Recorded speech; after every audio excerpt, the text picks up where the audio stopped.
Just installed Wyatt Carter smoke switch on the Duramax diesel. Got the edge on level 5.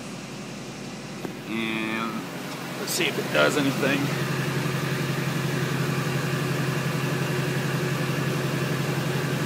Alright, got the switch pressed in.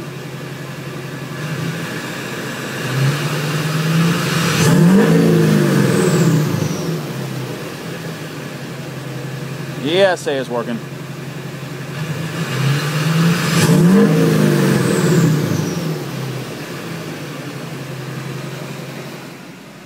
Just basically push the switch in and that's it.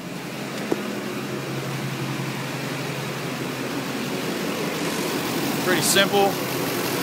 This little box here taps into the map, splice into the mass airflow sensor. These 2 wires run along the raceway, come out here into the firewall and hook up to the switch. And that's it.